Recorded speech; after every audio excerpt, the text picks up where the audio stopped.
महोत्सव कमिटी तरफ आयोजन होता है कार्यक्रम आपण माध्यम समस्त ओडिशार सबु जनगण रज उत्सव हार्दिक अभिनंदन शुभेच्छा शुभकामना सहित ए अंचल जो रज महोत्सव अनुष्ठित हो अंचल गोटे विशेष स्वतंत्रता रही तीन जिलार संगम स्थली हूँ पवित्र माटी नयगढ़ जिला एवं आरंभ कटक जिलार आरंभ खोर्धा जिलार आरंभ से कार्यक्रम सांस्कृतिक कार्यक्रम माध्यम तीन जिला सहित सुसंपर्क केमिति अवस्थित करने सहित अधिका संपर्क केमिति निबिड़ हम से रज महोत्सव गोटे गुरुत्वपूर्ण भूमिका निर्वाह कर कमिटीर समस्त कर्मकर्ता मानू अभिनंदन एवं धन्यवाद जनइबी कठिन परिश्रम द्वारा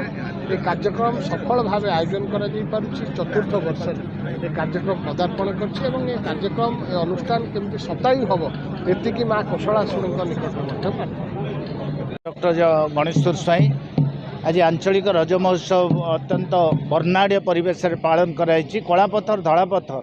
यह हूँ त्रिवेणी घाट तीनोटी जिलार त्रिवेणी घाट कटक खोर्धा एवं नयगढ़ यही त्रिवेणी घाट रे जो रास्ता आपण मैंने देखुंट अतीत